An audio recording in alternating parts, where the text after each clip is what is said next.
las conclusiones a las cuales vamos a arribar van a ser generales, completamente generales. No solamente válidas para el modelo de solución regular, sino para cualquier modelo de comportamiento, digamos. Simplemente utilizo este modelo por un tema de simplicidad nomás. Bien, entonces, esta expresión, que es la expresión de la energía libre de Gibbs por mol de la mezcla, es justamente la expresión que me da el valor de energía libre para una solución líquida homogénea. Muy bien, cuando yo represento esta expresión, donde nosotros ayer discutimos justamente los distintos términos que contribuyen a esta ecuación, contribución de componentes puros y separados, a la misma T y P de la mezcla, y fíjense, en el mismo estado de agregación de la mezcla, por eso en estado líquido. Luego el término de delta G de mezcla ideal, perdónenme, voy a aceptar a un compañero más. Bien, luego teníamos el término de delta G de mezcla ideal y el término del G en exceso.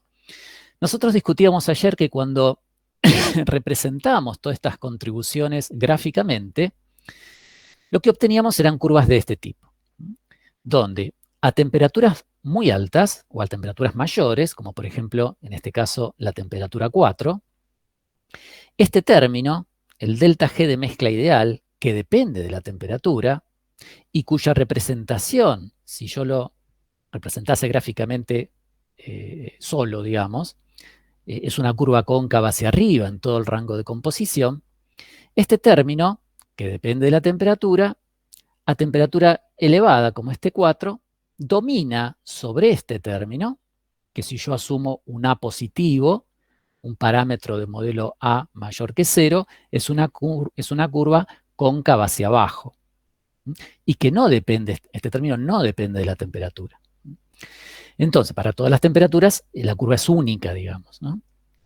Entonces, a temperaturas elevadas como T4, este término domina sobre este otro término, sobre G en exceso en todo el rango de composición, y lo que obtengo como resultante es efectivamente una curva cóncava hacia arriba en todo el rango de composición. Lo mismo, fíjense, ocurre a una temperatura menor que la temperatura 4, es decir, a la temperatura 3, todavía a esta temperatura sigue dominando el término de delta G de mezcla ideal sobre el G en exceso. Y la curva sigue siendo cóncava hacia arriba en todo el rango de composición. Ahora, ¿qué ocurre? Si yo bajo aún más la temperatura, hasta T2, lo que observo es que la curva se ondula, ¿ven? Esa ondulación. Bien, esa ondulación, como discutíamos ayer, surge del hecho que en este rango de composición, donde aparece la ondulación, empieza a dominar el término en exceso respecto del delta G de mezcla ideal. Y por eso cambia la concavidad de la curva hacia abajo. Entonces voy a tener regiones donde la curva es cóncava hacia arriba, como estas partes, esa y estas partes, y regiones aquí en el centro donde cambia la concavidad. Me queda hacia abajo.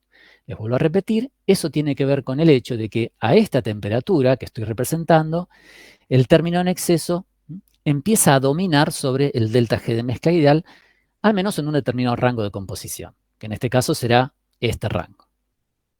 Si bajo aún más la temperatura, hasta la temperatura 1, entonces ahora, fíjense, ya la ondulación se amplía en composición, el rango en el cual me aparece el cambio de concavidad se agranda, el rango de composición en el cual me aparece el cambio de concavidad se agranda, y eso tiene que ver, como estoy trabajando a una temperatura aún más baja, ahora este término en exceso domina más sobre el delta G de mezcla ideal. Y ese efecto dominante se refleja en esto, ¿no es cierto? En que se agranda el rango de composiciones en el cual la concavidad se hace hacia abajo.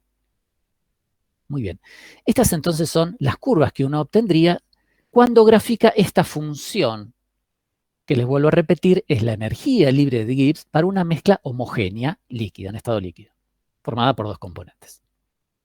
Lo que vamos a hacer ahora es vamos a analizar, vamos a aislar dos curvas, por ejemplo, una que no presenta la ondulación y otra que sí presenta la ondulación, y las vamos a analizar en forma independiente.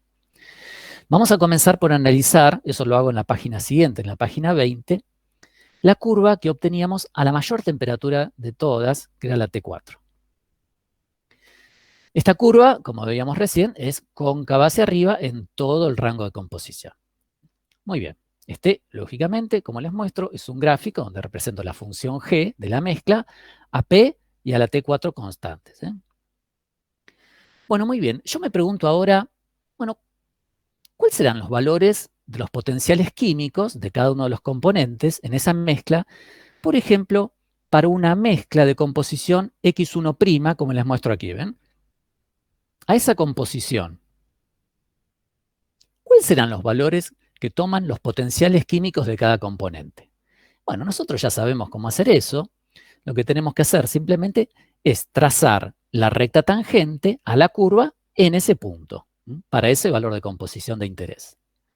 Cuando yo trazo la recta tangente y la extiendo y la prolongo hasta la intersección con los ejes que representan a los componentes puros, de ahí, de ese punto de intersección, en cada uno de los ejes, voy a leer el potencial químico de cada uno de los componentes para esta mezcla a este valor de composición.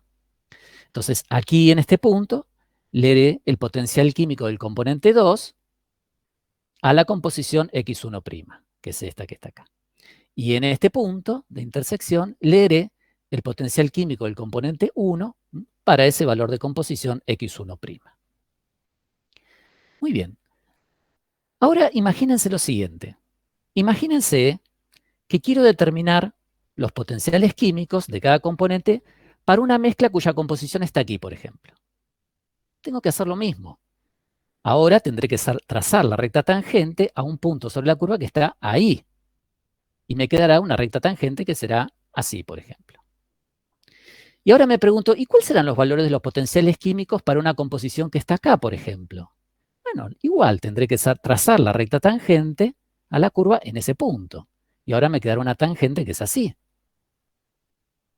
Y si quisiera obtener los potenciales químicos a una composición por aquí, y bueno, trazaré la recta tangente a la curva en ese punto. Y me quedarán valores que leeré también, como lo hice en los casos anteriores. Ustedes pueden visualizar, o al menos se pueden imaginar, que para cada punto sobre la curva, yo trazaré tangentes que me darán valores diferentes de potencial químico en cada caso. ¿Lo pueden ver? Yo cuando doy esta clase en el pizarrón, tomo una regla, ¿vieron las reglas largas? Esas. Esa regla me sirve de recta tangente y entonces voy marcando, voy corriendo la regla y voy marcando las tangentes a todos los puntos de la curva, bueno, a muchos puntos sobre la curva. Y entonces ustedes van viendo cómo los puntos de intersección van cambiando y para cada recta tangente yo tengo diferentes puntos de intersección, es decir, diferentes valores de potencial químico de cada componente en esas mezclas. Entonces, la conclusión que obtengo de esta discusión que acabo de hacer es que para cada valor de composición al cual yo le haya trazado la recta tangente a la curva, los potenciales químicos de cada componente toman valores diferentes. Esa es la conclusión y ustedes lo pueden visualizar o imaginar desde aquí. Entonces, mi conclusión es esa. Para una curva que es cóncava hacia arriba en todo el rango de composición, yo veo que para cada valor de composición, los potenciales químicos toman valores diferentes. Muy bien, ahora vamos a analizar otra curva. Vamos a ver el caso de la curva a la temperatura T1, esta que presenta la ondulación. Muy bien, yo les presento aquí el caso. Entonces, nuevamente, represento en forma aislada esa curva a T1. Este es un gráfico, entonces, a presión y T1 constante.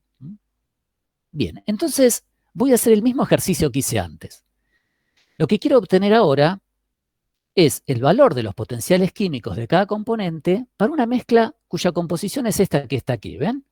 X1 líquido prima, así la llamo. A esa composición quiero obtener los valores de los potenciales químicos de cada componente. Bueno, hago lo mismo que hice antes, ¿no? Trazo la recta tangente a la curva en ese punto. Trazo la recta tangente en ese punto. Y desde la intersección de la recta tangente con los ejes que representan a los componentes puros, leo los valores de los potenciales químicos de cada componente en esta mezcla. Entonces, este valor que veo ahí me dará el potencial químico del componente 2 a la composición X1 líquido prima, que es esta que está acá. Y este punto de intersección me dará el potencial químico del componente 1 en esta mezcla que está acá, X1 líquido prima. Muy bien. Ahora hago el siguiente ejercicio. Digo, bueno, ¿cuáles serán los valores de los potenciales químicos ahora para esta composición que está aquí? Que llamo X1 líquido 2'. Bueno, tengo que hacer lo mismo que hice antes. Ahora tendré que trazar la recta tangente a la curva en ese punto. Cuando trazo la recta tangente, lo que veo es que la recta tangente queda superpuesto a la otra tangente, a la que había analizado anteriormente, a X1 líquido prima. ¿Ven? ¿Bien? Es decir, la misma recta tangente, o la misma recta, es tangente a dos puntos simultáneamente sobre la curva.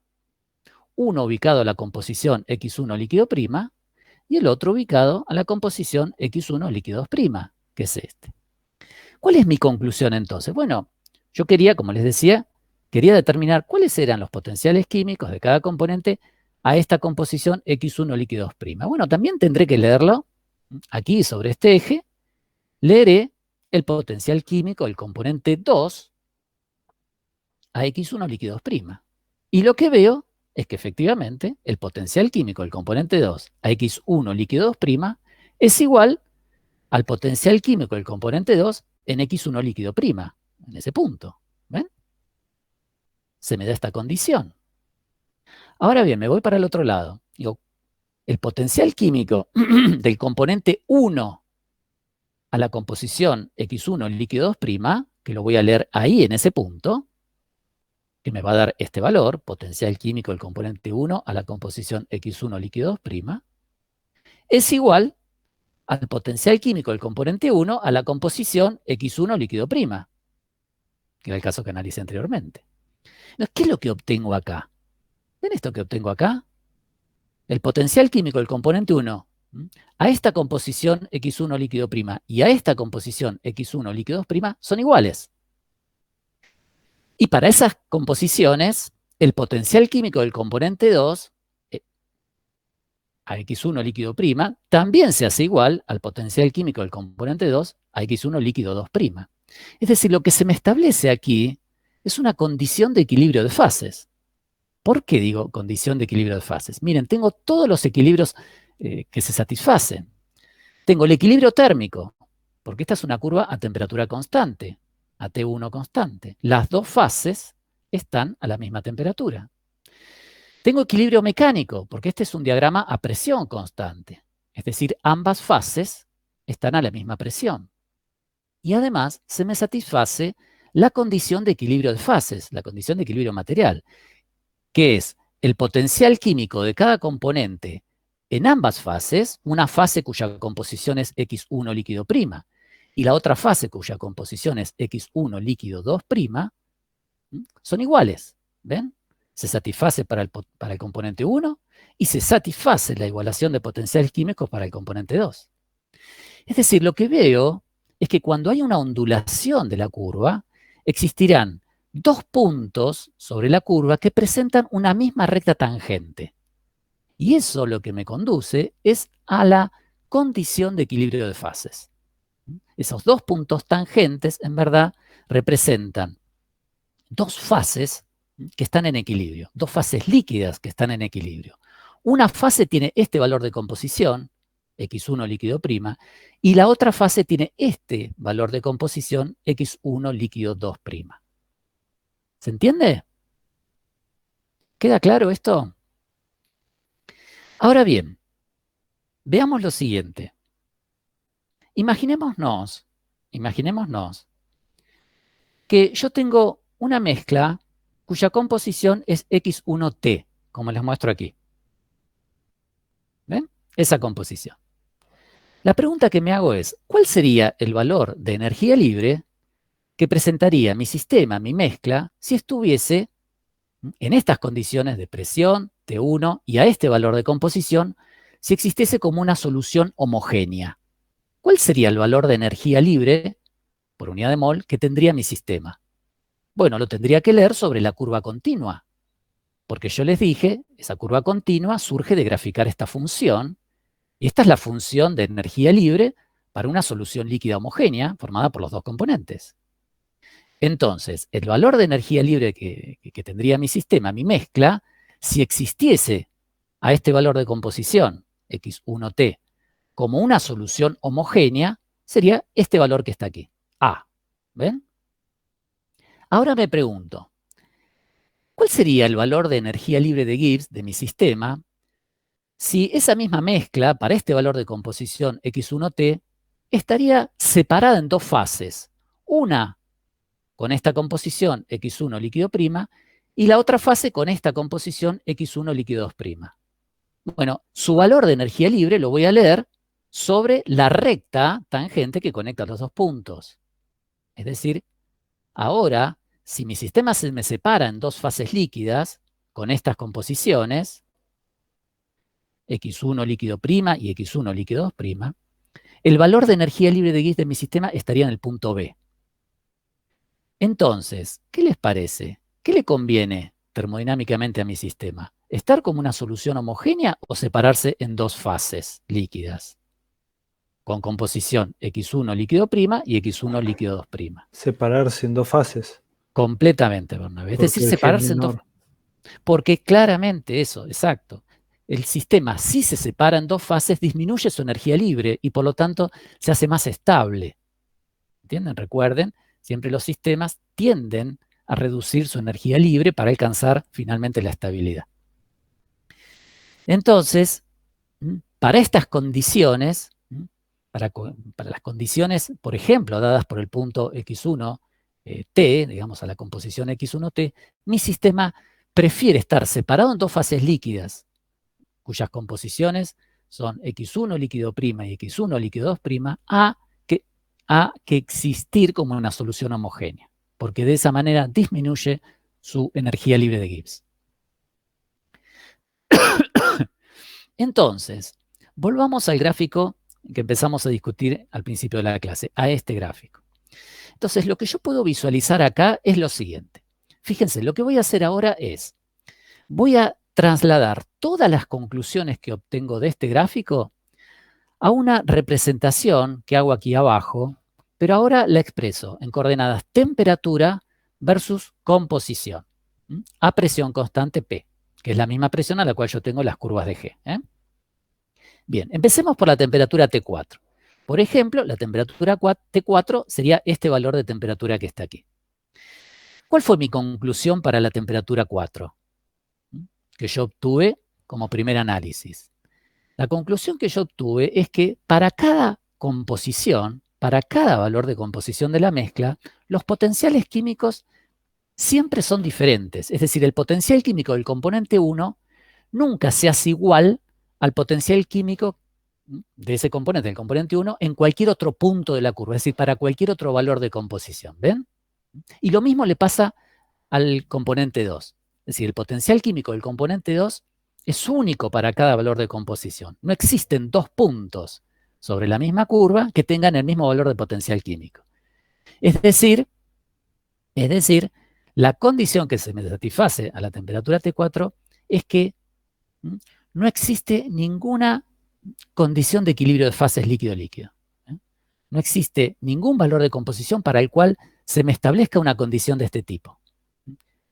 Recuerden, para que se me establezca una condición de este tipo, que es la condición de equilibrio de fases, tengo que tener dos puntos sobre la curva que presenten una recta tangente común. Y eso aparece cuando la curva se ondula. Cuando la curva no se ondula, esa condición no aparece. Entonces, la conclusión que obtengo cuando la curva es cóncava hacia arriba en todo el rango de composición es que no hay condición de equilibrio de fases y por lo tanto, lo que tendré en todo el rango de composición a la T4 son soluciones líquidas homogéneas. ¿Estamos? Soluciones líquidas homogéneas. Lo mismo ocurre a la T3. ¿Por qué? Porque fíjense que a T3 también tengo una curva que es cóncava hacia arriba en todo el rango de composición. Es decir, a la temperatura 3, que está algo más abajo que la T4, también tendré soluciones homogéneas en todo el rango de composición. ¿Qué pasa a la T2? Bueno, a la T2, acá se empezó a ondular la curva, ¿ven? Es decir, esto me está indicando que van a existir dos puntos sobre la misma curva que van a tener una misma recta tangente, es decir, una tangente común. Esa recta tangente es la que le marco aquí, que no la extendí hasta cruzar los ejes simplemente para no confundir el gráfico, pero ven, esta es la recta tangente común. Y es común a estos dos puntos que marco aquí. Entonces, si yo traslado esta información, es decir, la composición de estos puntos de tangencia común al diagrama de fases que estoy construyendo abajo, para T2, estos dos puntos quedan ubicados, uno aquí y el otro aquí. ¿Ven? Estas dos composiciones, a T2, esta es T2, me marcan un punto aquí y un punto aquí. Ahora vamos a ver a T1. A T1, los puntos de tangencia común son este punto y este punto. ¿Ven? Esta es la recta tangente y esos son los puntos de tangencia común. Ahora, si yo traslado esas composiciones al diagrama de fases de abajo que estoy construyendo, si acá tengo T1, entonces este punto lo proyecto aquí, será a T1 ese punto, y este punto lo proyecto aquí y será ese punto. Podría haber graficado muchas curvas más. Y si hiciera el mismo ejercicio para todas esas curvas, lo que tendría serían pares de puntos que al conectarlos me definen esta campana que ustedes ven aquí. ¿Ven? Esta campana, en definitiva, lo que me marca es una línea límite que me separa una región que queda fuera, donde yo tengo líquidos homogéneos. ¿Ven? Todo esto, lo que me queda fuera de la campana, son todos líquidos homogéneos. Lo que me queda adentro de la campana son mezclas líquidas separadas en dos fases líquidas, en dos fases. ¿Ven? ¿Por qué? Por lo que discutía recién. Si yo tengo, por ejemplo, una composición a la temperatura T1, tengo una composición, una mezcla de composición, por ejemplo, aquí. Si yo lo analizo en sus curvas de G, lo que te decía recién, ¿no es cierto? Si está como una solución homogénea, tendría un valor mayor de energía libre que si está separado en estas dos fases. Entonces, ahí adentro, para ese valor de composición a la temperatura 1, mi sistema existe como dos fases. Fíjense que esta línea horizontal que conecta este punto con este punto, es una línea de enlace, ¿ven? Porque conecta dos fases en equilibrio. Es decir, si mi mezcla, por ejemplo, con este valor de composición, está a la temperatura 1, yo lo que puedo decir es, mi sistema está separado como dos fases líquidas. ¿Cuáles son sus composiciones? Bueno, una composición la leo sobre la rama izquierda de la curva, y será esa, y la otra composición de la otra fase en equilibrio la leo sobre la rama derecha de la curva, será esa que está aquí. Por lo tanto, una línea de enlace es una línea que conecta a ambas fases en equilibrio, es decir, esta línea horizontal es una línea de enlace. Del mismo modo, esta línea horizontal es una línea de enlace que conecta esta fase en equilibrio con esta otra fase.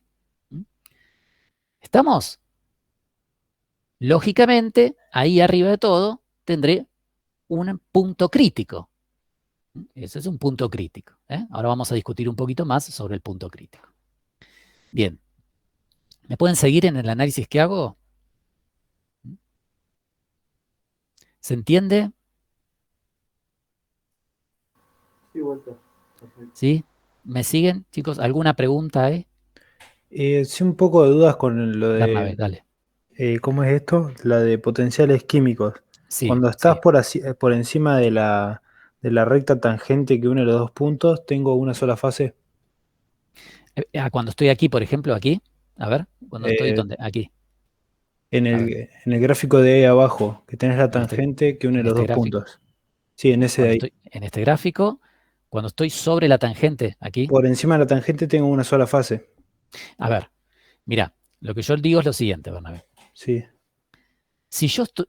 la curva continua surge de graficar esta función.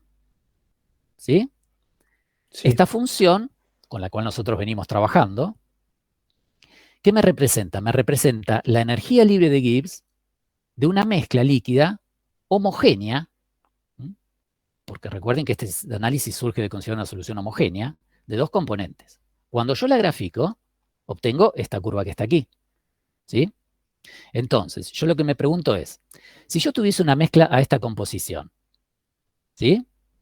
¿Cuál sería el valor de energía libre que presentaría ese sistema si existiese como una solución homogénea? Si existiese en potencial, si existiese. ¿Cómo? Ahí tocas la curva. Exacto. Si existiese en potencial, porque no existe en esa forma, digo, si existiese, ¿qué valor de energía libre tendría? Bueno, tendría sobre la curva. Claro. Porque esa curva surge de considerar soluciones homogéneas. ¿Entendés? Sería este valor. Y ahora me pregunto, ¿y qué valor tendría de energía libre mi sistema si estuviese separado en dos fases líquidas? Una con esta composición y la otra con esta composición. Bueno, estaría sobre la recta tangente que conecta esos dos puntos, es decir, estaría ahí. Entonces, la conclusión que obtengo es que efectivamente mi sistema no existe como una solución homogénea.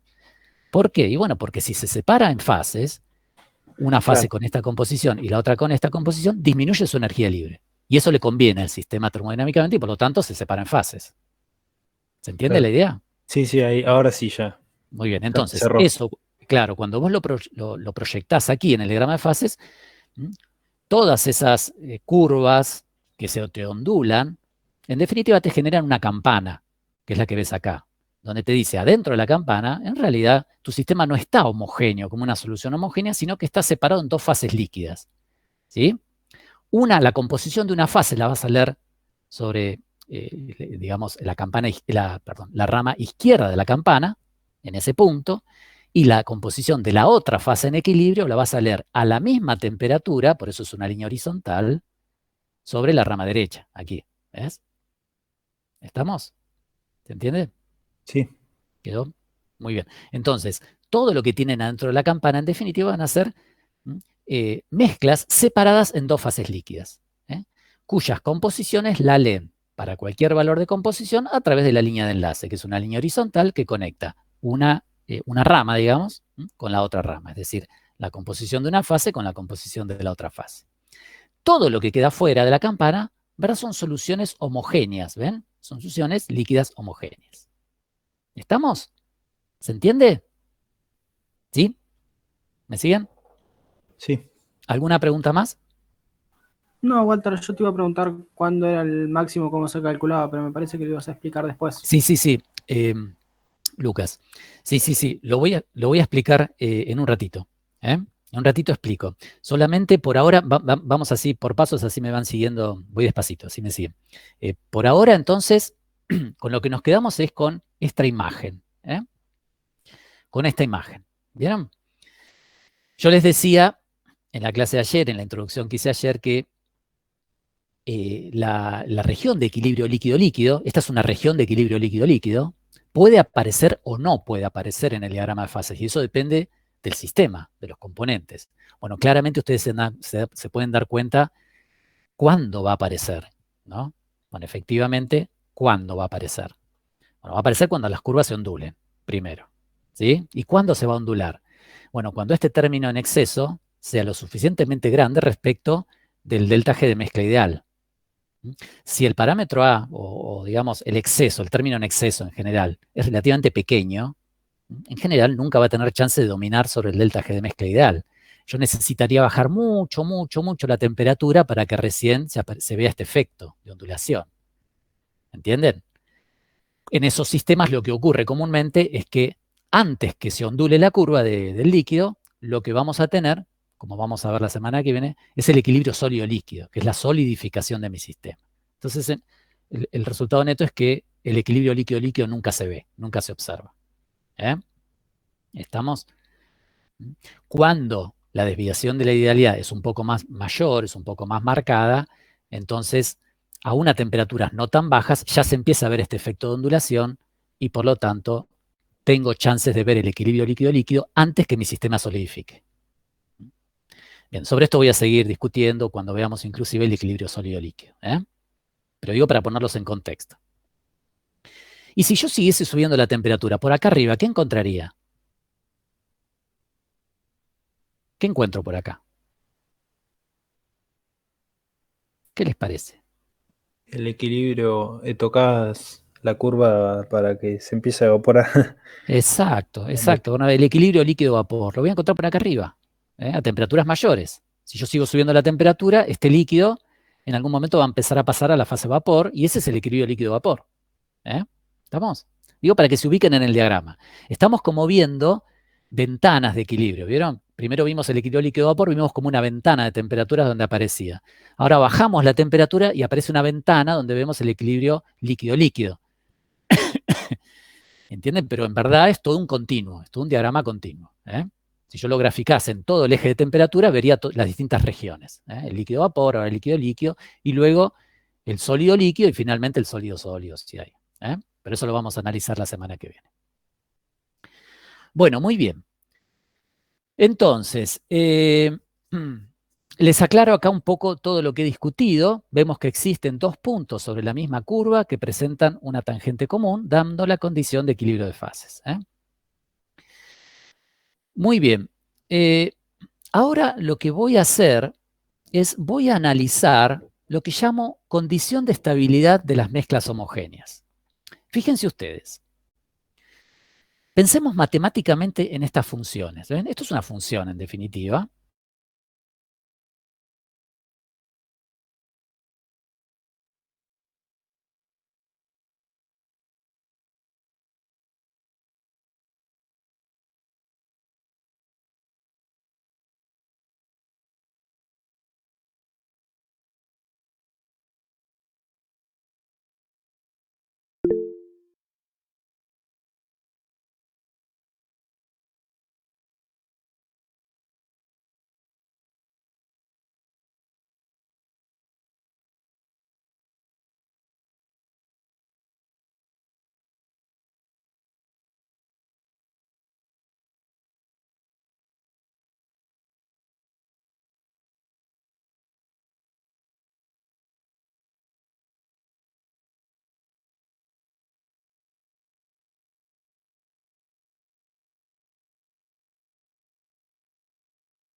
Matemática nomás, porque me es más fácil derivarla. La voy a expresar de esta manera. Es Walter, una manera... Sí, sí, perdón, sí, sí, sí. cuando estaba por explicar lo de condición de estabilidad, Sí, que partió de diciendo que era una función, ahí se le cortó. Ah, se me cortó, se me cortó. A ver, voy de vuelta. Yo estoy con la cámara prendida, la voy a apagar. A ver si hacemos como ayer. Vamos a apagar la cámara, a ver si Y ya mejora. no vemos tu presentación tampoco. Ah, bueno. Entonces, me esperan un minuto, por favor. Voy a cerrar, salgo y vuelvo a entrar. ¿Sí? Dale. Espérenme un minuto, por favor.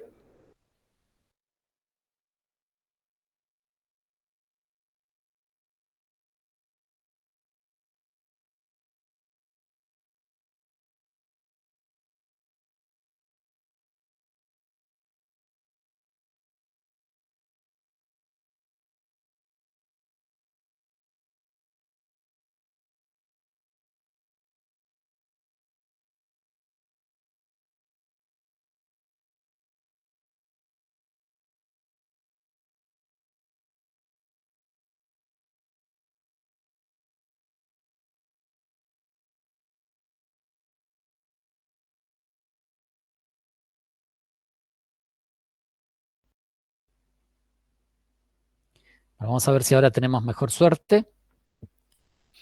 ¿Me escuchan bien ahora? Sí, por ahora sí. Bueno. Por favor, les agradezco por haberme avisado. Bueno, voy a apagar la cámara y voy a compartir donde estábamos.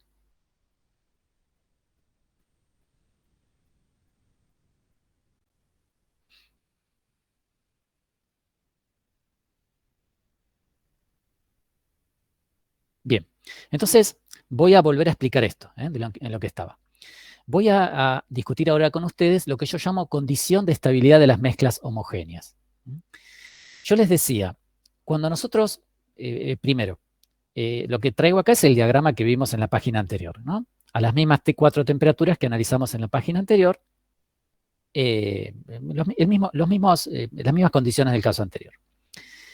Yo les decía que estas son funciones. Es una función matemática que cumple con los elementos de cualquier función matemática. Yo puedo observar que presenta mínimos. Ven aquí, este es un mínimo local, este es un mínimo. Aquí presenta un máximo. Y aquí presenta dos puntos de inflexión donde la curva cambia su concavidad, la función cambia su concavidad.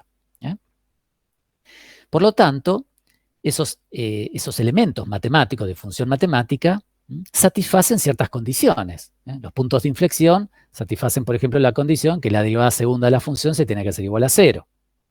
Un máximo satisface la condición de que la derivada segunda es menor que 0 y el mínimo al revés, ¿no? Que la derivada segunda es mayor que 0. Lo que quiero decir es, esta es una función, en definitiva es una función matemática que cumple con los elementos de cualquier función matemática. Lo que quiero analizar ahora con ustedes es qué me representan esas condiciones en términos termodinámicos. Eso es lo que vamos a hacer ahora. Y es lo que yo llamo, en definitiva, condición de estabilidad de las mezclas homogéneas. Bueno, muy bien. Voy a comenzar. ¿Me siguen bien ahora, chicos? ¿Sí? ¿Me siguen bien? Sí, Walter. ¿Me escuchan bárbaro? Voy a comenzar por plantear la expresión de G de mezcla, la expresión que por supuesto que yo planteé al principio de la clase, esta misma expresión, pero la voy a expresar de una manera alternativa, que es totalmente equivalente, por supuesto, pero la voy a expresar de una manera alternativa simplemente por conveniencia matemática, porque me va a ser más fácil derivar, nada más. Aquí yo la había expresado de su manera general, clásica, digamos, como contribución de componentes puros, más delta G de mezcla ideal, más el G en exceso. Bien, en este G en exceso yo recuerden, había asumido un modelo de solución regular. Ahora bien, fíjense cómo la expreso acá. Ahora, el G en exceso no voy a considerar que es modelo de solución regular, sino que voy a tomar el caso bien general, es decir, el G en exceso expresado a partir de los gamma. Recuerden que el G en exceso a partir de los gamma me queda RT por X1 logaritmo natural de gamma 1 más X2 logaritmo natural de gamma 2. Así me queda el G en exceso de manera totalmente objetiva, general, sin asumir ningún modelo. Y ahora lo que hago es, ese RT lo saco factor común, X1, los términos de X1 van a tener un término de X1 logaritmo natural de X1, que proviene del delta G de mezcla ideal, más un x1 logaritmo natural del gamma 1. Ahora, esos logaritmos, tomo el logaritmo, es decir, como saco factor común x1, me va a quedar logaritmo natural de x1 más logaritmo natural del gamma 1. Y por lo tanto combino esos dos logaritmos como el logaritmo del producto. Entonces me va a quedar x1 por logaritmo natural de x1 por gamma 1. Y eso es la actividad del componente 1. Más x2 por el logaritmo natural de la actividad de 2. Bueno, esta es una forma alternativa de expresar el G de mezcla. Donde en vez de expresar como logaritmo natural de la fracción molar y de los gamma como términos separados, los combino y me quedan términos de actividades. Muy bien. Entonces, lo que voy a hacer ahora, y les vuelvo a repetir, lo expreso así por un tema de conveniencia, me es más fácil derivarla, nada más. Lo que voy a hacer ahora es tomar la derivada primera de esta función. La derivo, es una función, que fíjense está representada en función de x1, así que la derivo con respecto a su variable independiente de x1.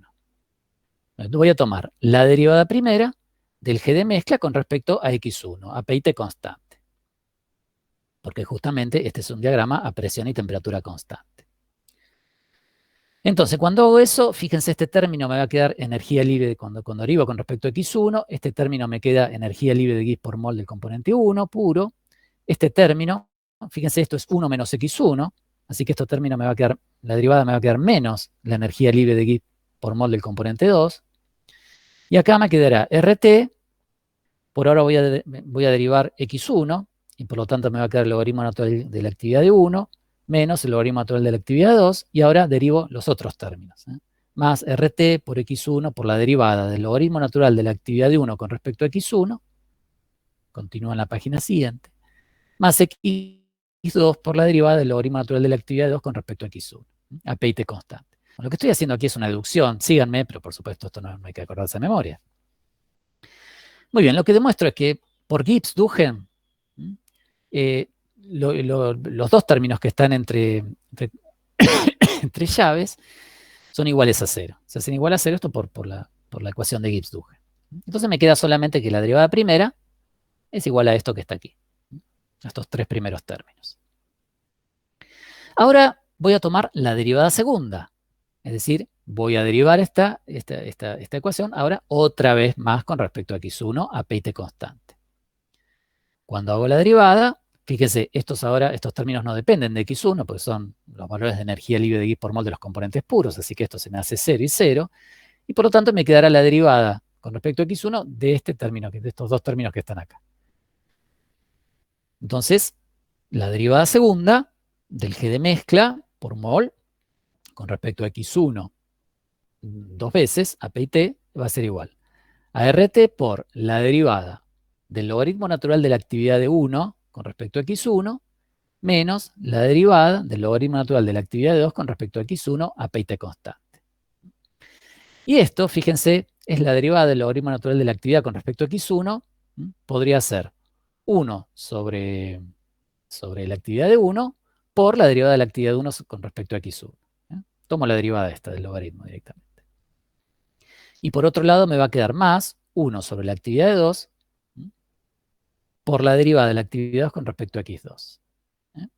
Muy bien. Aquí yo quería llegar y sobre esto quiero discutir y es en definitiva lo que me interesa. Fíjense, ¿a qué llegué? Llegué a esta relación que me dice que la derivada segunda del G de mezcla con respecto a x1 dos veces es igual a esto que está aquí. 1 sobre la actividad de 1 por la derivada de la actividad 1 con respecto a x1 más 1 sobre la actividad del componente 2 por la derivada de la actividad del componente 2 con respecto a x2. Ahora, ¿qué es lo que se observa experimentalmente, en la práctica? Las actividades siempre son mayores que 0. Eso es siempre así. ¿Por qué? Porque es la fracción molar por los gamma. Siempre son mayores que 0. Entonces, este cociente y este cociente siempre son mayores que 0. Entonces, el signo que va a tomar la derivada segunda, el signo, va a depender del signo de las derivadas. De la derivada de la actividad 1 con respecto a x1 y del signo de la derivada de la actividad de 2 con respecto a x2. El signo que va a tomar la derivada segunda va a depender del signo que tomen las derivadas estas que están aquí. ¿Qué es lo que se observa en la práctica? Lo que se observa en la práctica es que cuando se tiene una solución, una mezcla homogénea, siempre la actividad aumenta si la composición aumenta. Y viceversa, es decir, la actividad disminuye si la composición disminuye. Es decir, siempre la actividad y la composición tienen el mismo signo. Si una es positiva, la otra es positiva, y si una es negativa, la otra es negativa. Con lo cual, esto me conduce a que estas derivadas siempre van a ser mayores que 0, porque numerador y denominador tienen el mismo signo. Entonces, esto siempre es válido, que lo vuelvo a repetir, para soluciones homogéneas. ¿A qué conclusión llego? A la conclusión que llego es que cuando yo tengo una solución homogénea, la derivada de la actividad con respecto a x1 siempre es mayor que 0. Y por lo tanto, si las derivadas son mayores que 0 y las actividades también son mayores que 0, para una solución homogénea, la condición que se cumple es que la derivada segunda del g de mezcla, con respecto a x1 dos veces, tiene que ser mayor que 0. Si existe algún rango de concentraciones donde justamente las derivadas de las actividades con respecto a x1 se hacen menores que 0, entonces en ese rango de composición la mezcla no puede existir como una solución homogénea. Esa es mi conclusión que extraigo de este análisis que acabo de hacer y que les paso en limpio a continuación. Entonces, las condiciones que se van a cumplir son las siguientes. Si la derivada segunda del g de mezcla con respecto a x1 dos veces es mayor que 0, entonces la mezcla es termodinámicamente homogénea. El sistema existe como una solución homogénea. ¿Cuándo la derivada segunda es mayor que 0? Bueno, cuando la curva es cóncava hacia arriba. Cuando la curva es cóncava hacia arriba, como veíamos acá, cuando la curva es cóncava hacia arriba, lo que tengo es que mi solución es homogénea. O la solución, por lo menos, existe termodinámicamente como una solución homogénea. ¿Estamos? Eso es lo que dice esta condición que está aquí. Si la derivada segunda del g de mezcla con respecto a x1 dos veces es mayor que 0, es decir, si la curva de g de mezcla es cóncava hacia arriba, la mezcla homogénea es termodinámicamente posible, es decir, la mezcla es termodinámicamente homogénea. ¿Qué ocurre? Si la derivada segunda del g de mezcla con respecto a x1 dos veces es menor que 0, es decir, cuando la curva es cóncava hacia abajo,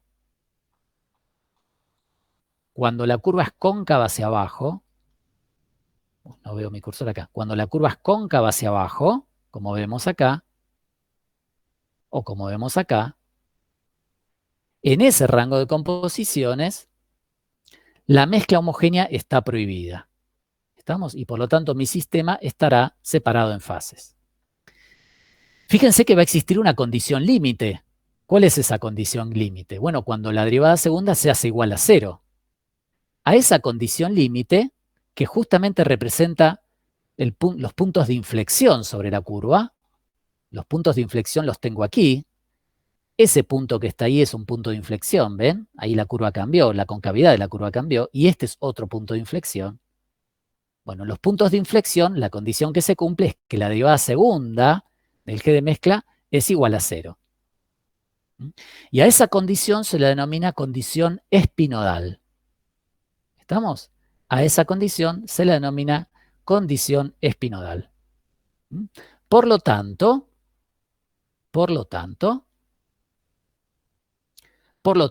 este punto de inflexión y este punto de inflexión, cuando yo los proyecto sobre el diagrama de abajo, de fases de abajo, esto es a la temperatura 1, este punto de inflexión queda localizado ahí y este punto de inflexión queda localizado aquí. Estos puntos me marcan justamente la condición espinodal. A la temperatura T2, este punto es el punto de inflexión y este punto es el otro punto de inflexión. Cuando yo los proyecto sobre el diagrama de fases, me queda el punto aquí y el punto aquí. Son los puntos que marcan la condición espinodal. Bien, si yo tomase muchas otras curvas a distintas temperaturas, tendría una colección de pares de puntos, que si yo los conecto todos ellos, me dan esta línea, o esta curva, esta campana, que les marco aquí con trazo, con línea de trazos, ¿ven? Y que se denomina curva espinodal. ¿Estamos? Esta curva se denomina curva espinodal. Vamos a ver el sentido físico que tiene esta curva espinodal. Para eso, vamos a ubicarnos, por ejemplo, a la temperatura T1. ¿Sí? Fíjense ustedes. Vamos a ver qué ocurre, o como ya vimos recién, entre este punto de inflexión y este otro punto de inflexión. ¿Qué pasa? ¿Qué tengo acá? Acá, entre estos dos puntos de inflexión, la curva es cóncava hacia abajo. Si la curva es cóncava hacia abajo, la derivada segunda es menor que 0 y por lo tanto la solución homogénea está prohibida y mi sistema está necesariamente impuesto por la termodinámica, necesariamente separado en fases. La solución homogénea está prohibida ahí. Sería en este rango de composiciones. ¿Ven? Proyectado en el diagrama de fases sería en este rango de composiciones. ¿Ven? Entre los dos puntos de inflexión. Muy bien. Fíjense que qué pasaba desde aquí, o qué pasa desde aquí hasta el punto de inflexión. ¿Ven? ¿Qué pasa ahí? La curva es cóncava hacia arriba. Si la curva es cóncava hacia arriba, la derivada segunda es mayor que 0. Lo mismo ocurre acá, desde este punto hasta ahí, hasta el extremo, la curva es cóncava hacia arriba. Si la curva es cóncava hacia arriba, la derivada segunda es mayor que 0 y por lo tanto, la mezcla homogénea es termodinámicamente posible. La termodinámica me dice, bueno, es posible que tengas una solución homogénea para esa condición. Entonces yo me pregunto algo más. Me pregunto, ¿qué pasaría si tengo un sistema para este valor de composición? Aquí, miren. Ahí. Voy a ampliar un poquito más, así me pueden seguir. Ahí. ¿Qué pasaría si tengo una mezcla con este valor de composición? Fíjense, la termodinámica me dice, bueno, acá la curva es cóncava hacia arriba y por lo tanto vos podés tener una solución homogénea. Ahora, ¿qué pasa? Si mi sistema existiese efectivamente como una solución homogénea, el valor de energía libre que tendría sería este que está acá. Ahora bien, si mi sistema se me separa en fases, entonces el valor de energía libre de X que tendría mi sistema estaría sobre la recta tangente que conecta los dos puntos de tangencia común, como discutimos antes, estaría acá. Evidentemente a mi sistema le convendría, aunque si bien puede existir como una solución homogénea, porque la termodinámica no lo prohíbe, pero desde un punto de vista energético, a mi sistema le conviene separarse en fases. Entonces, esto lo que me marca es que entre los puntos de tangencia común y el punto de inflexión, en esta parte y en esta parte, lo que tengo son soluciones metaestables. Metaestables. Es decir, soluciones que pueden existir en estado homogéneo, pero que cualquier perturbación las hacen separar en fases. ¿Por qué? Y bueno, porque justamente al separarse en fases disminuye su energía libre. ¿Entienden? ¿Me siguen? Es decir, cualquier mezcla que esté entre este punto y este punto de inflexión aquí, podrían existir. Yo podría preparar una mezcla y dejarla en estado homogéneo, como una solución homogénea, pero esa solución homogénea va a ser metaestable. Cualquier perturbación en el ambiente va a hacer que justamente el sistema se separe en fases, una fase con esta composición y otra fase con esta composición, para que justamente el sistema disminuya su energía libre y por lo tanto se estabilice. ¿Se entiende la idea? Entonces, si yo traduzco esa conclusión que obtuve en el diagrama de fases, mi conclusión es que esta diferencia, este rango de composiciones entre el punto de tangencia común que me determinaba la composición de una fase en equilibrio y este punto de inflexión que está aquí, que marca la curva espinodal, esta región es una región de metaestabilidad, donde la solución homogénea podría existir, es decir, la termodinámica no la prohíbe, pero que si se separa en fases mi sistema, va a disminuir su energía libre y por lo tanto cualquier perturbación hace que efectivamente mi sistema se separe en fases. Una fase va a tener esta composición y la otra fase va a tener esta composición. Leídas sobre las dos ramas de la campana de afuera, que es la que me marca justamente la curva de equilibrio de fases. Muy bien. Entonces, conclusión. La curva espinodal separa una región metaestable, que es la que queda localizada entre la curva de equilibrio de fases, que es la de afuera, muchas veces llamada curva binodal. Les decía, la curva espinodal separa una región metaestable, que es la que queda comprendida entre la curva de equilibrio de fases o binodal y la curva espinodal, de una región inestable, en la cual la solución homogénea no puede existir porque está termodinámicamente prohibida, y que es todo lo que queda comprendido adentro de la curva espinodal, todo lo que está ahí adentro. ¿Estamos? Entonces, cuando yo les decía, voy a establecer la condición de estabilidad de las mezclas homogéneas. Bueno, en términos de estabilidad, tengo una región de solución homogénea estable, que es todo lo que me queda fuera de la campana. Todo lo que tengo por aquí es líquido homogéneo. Son mezclas líquidas, soluciones homogéneas. Soluciones líquidas homogéneas. La curva esta que está aquí, la campana de afuera, representa lo que llamamos curva de equilibrio de fases. Y me va a dar justamente la composición de dos fases en equilibrio. La campana, esta que está adentro, es lo que llamo curva espinodal. Y esta curva espinodal lo que me delimita son dos regiones. Una región, que es la que queda entre la curva de equilibrio y la espinodal, que es una región de metaestabilidad. Metaestable, como yo les marco aquí. Donde mi solución, acá también, ¿no? Donde mi solución homogénea puede existir, pero de una manera metaestable. Cualquier perturbación hace que se me separe en fases el sistema. ¿Por qué? Porque de esa manera disminuye su energía libre. De una región que queda comprendida adentro de la curva espinodal, que ahí voy a tener necesariamente mi sistema separado en fases siempre. Nunca mi sistema podrá existir aquí adentro como una solución homogénea, ni siquiera metaestable, ¿no? Es una región inestable para la solución homogénea. Muy bien. Entonces, concluyo con esto, con que la curva espinodal encierra la región del diagrama de fases donde la solución homogénea no puede existir porque está termodinámicamente prohibida y por lo tanto el sistema necesariamente deberá estar separado en fases.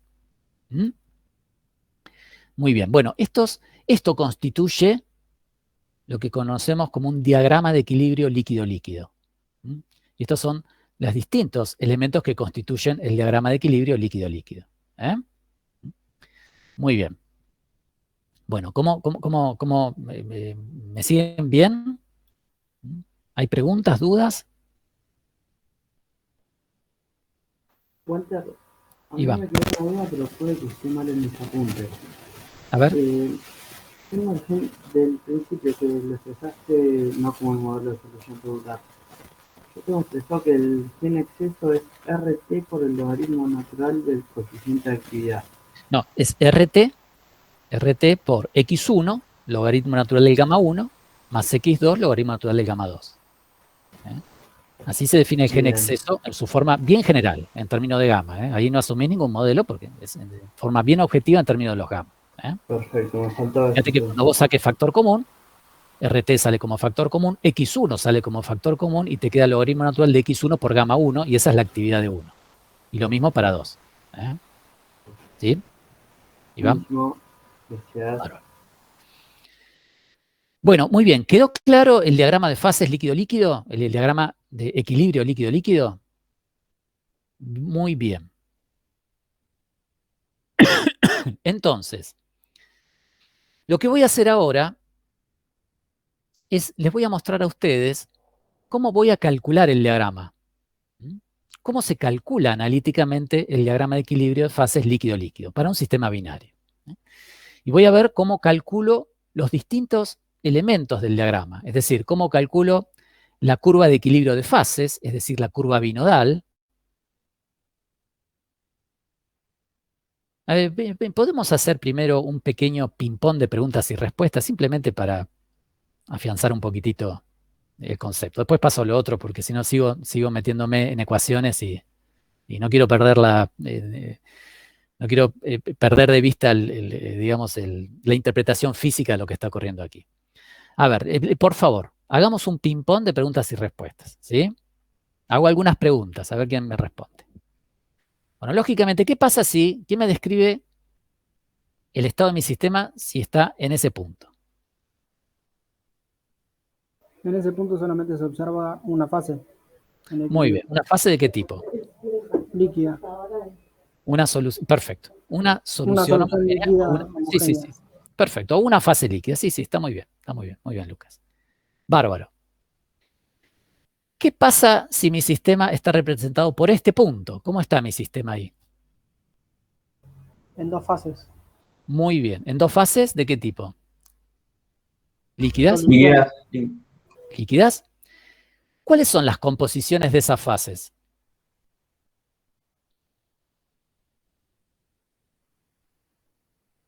Las que están dadas por la recta tangente.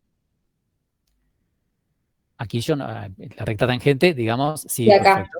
Está aquí, ¿no es cierto? Pero en el diagrama de fases, fíjense, yo estoy parado aquí. El diagrama de fases me da la información que justamente que yo necesito, ¿no es cierto? Es decir, ¿dónde leo en el diagrama de fases la composición de las 2 fases en equilibrio para este? A mí me dijeron, y correctamente, Puede ser que que tenés si que mi sistema está tener una representado... recta y en las puntas de las curvas de equilibrio. Muy bien, es decir, trazo una línea horizontal, ¿eso me están diciendo?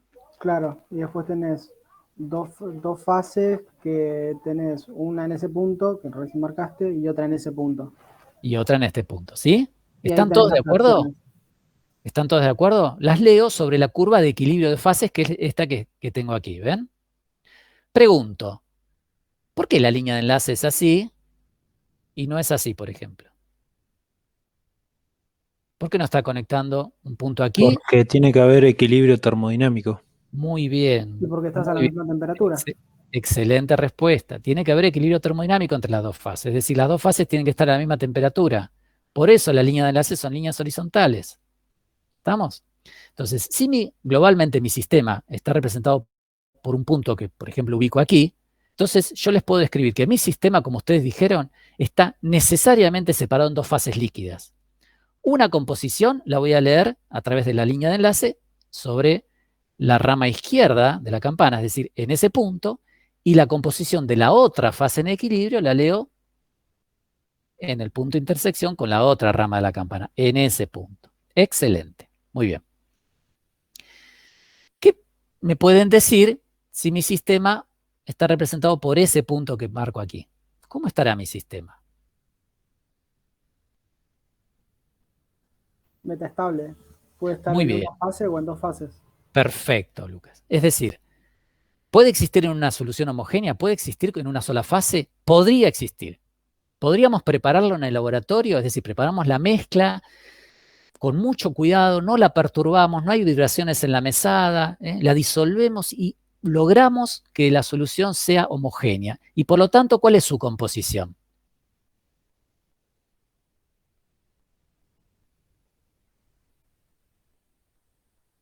Si estaría en una fase, estaría del lado izquierdo, sería. En realidad, si está como una fase, Ah, como una fase tendría que caer la leo recta. acá, ¿no es cierto? Sería esta Claro. la composición. ¿Sí? Ahora imagínense que alguien entró al laboratorio, tocó la mesada, se perturbó el sistema. ¿Qué pasó? Ahí sí se separan las 2 fases. Se separan 2 fases. teniendo ¿Cuáles son las composiciones composiciones de las 2 fases? Una es esta Claro. y la otra En la será otra esta. ¿Estamos? ¿Están todos de acuerdo? ¿Están todos de acuerdo? Sí. ¿Hay alguna duda con respecto a la interpretación del diagrama de fases? Fíjense, ¿por qué digo que aquí tengo un punto crítico, como les marco aquí, ven? ¿Por qué digo que tengo un punto crítico? Porque a medida que yo me voy acercando hasta esta temperatura, la temperatura del punto crítico la reconozco como T crítica, ¿ven? Como temperatura crítica. Bueno, a medida que yo me voy acercando hasta este punto, fíjense que la composición de las dos fases en equilibrio se van haciendo cada vez más parecidas, ¿ven? ¿Lo ven? Y en particular, en el punto crítico convergen y ya no tengo diferencia de composición entre las dos fases en equilibrio. Es decir, es un punto crítico, igual que el que veíamos para sistemas de unicomponentes para el equilibrio líquido-vapor. Todas las composiciones de las dos fases se van haciendo similares, se van haciendo cada vez más parecidas a medida que yo me voy moviendo hacia el punto crítico, y en el punto crítico desaparecen las diferencias entre las dos fases. Bueno, aquí pasa lo mismo y por eso es un punto crítico. ¿Estamos? ¿Queda claro?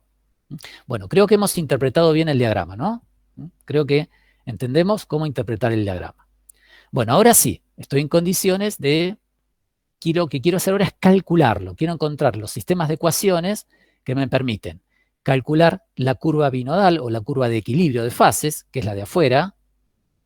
Fíjense que la curva de afuera es la que me va a dar la composición de las dos fases en equilibrio siempre, ¿eh? La curva de afuera. Bien, quiero encontrar el sistema de ecuaciones que me va a permitir calcular esta curva de afuera, esta campana de afuera. Quiero encontrar la ecuación que me permite calcular la curva espinodal. Y quiero encontrar justamente la ecuación que me permite predecir el punto crítico y por lo tanto la temperatura crítica. Todo eso es lo que voy a deducir ahora.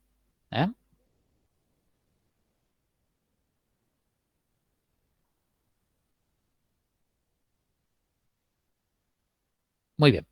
Bueno, vamos a comenzar por ver el sistema de ecuaciones que me va a permitir justamente calcular la curva de equilibrio de fases, la curva binodal. Curva de equilibrio de fases o curva binodal. Que le vuelvo a repetir, es esta curva continua que está aquí afuera.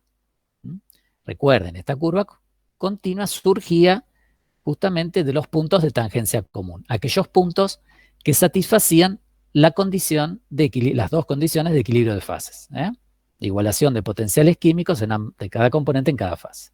Por eso es la curva de equilibrio de fases. Muy bien, bueno, entonces vamos a deducir las ecuaciones que me van a permitir calcular esa curva. Es sencillo esto, pero bueno, síganme.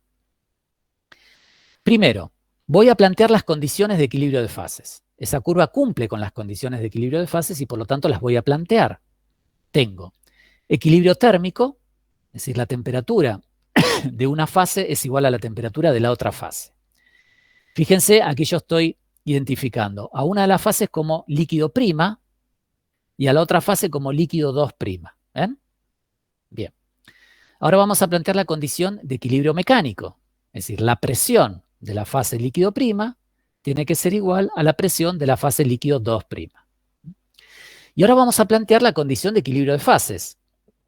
Yo les decía que para el equilibrio entre fases condensadas, este particularmente es un equilibrio entre fases condensadas, equilibrio líquido-líquido, la condición de equilibrio de fases se analiza mucho más naturalmente, mucho más fácilmente en términos de potenciales químicos. A diferencia del equilibrio líquido-vapor. Como vimos anteriormente, el equilibrio líquido-vapor se analizaba mucho más fácilmente, mucho más naturalmente en términos de fugacidades parciales. Bueno, este equilibrio, el líquido-líquido, se analiza más fácilmente en términos de potenciales químicos. Por eso voy a plantear la condición de equilibrio de fases en términos de potenciales químicos. Entonces, el potencial químico del componente 1 en la fase líquido prima tiene que ser igual al potencial químico del componente 1 en la fase líquido 2'.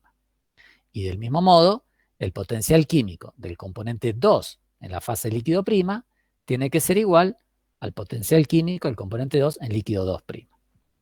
Muy bien. A partir de esta condición, de estas dos condiciones de equilibrio de fases, yo voy a encontrar mi sistema de ecuaciones para el cálculo. ¿Cómo hago eso? Nada, simplemente reemplazo a los potenciales químicos por sus expresiones correspondientes. Luego reordeno el sistema de ecuaciones y llego al sistema de ecuaciones que me va a permitir calcular la curva de equilibrio de fases. Entonces, fíjense, miren. reemplazo el potencial químico del componente 1 en la fase líquido prima.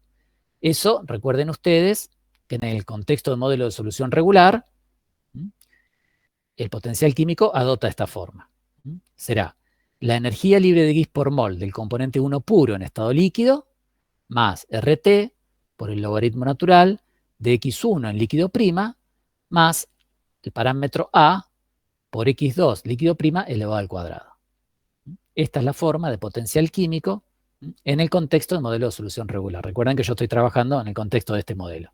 Si estuviese trabajando en el contexto de otro modelo, y bueno, utilizaré la expresión de potencial químico en el contexto de ese modelo. Nada más. Pero el procedimiento es siempre el mismo. Planteo la condición de equilibrio, las condiciones de equilibrio, reemplazo por los potenciales químicos, de acuerdo al modelo que estoy utilizando, y reordeno mi sistema de ecuaciones y lo calculo. Muy bien. Ahora voy a reemplazar por el potencial químico del componente 1 en líquido, en la fase líquido 2'.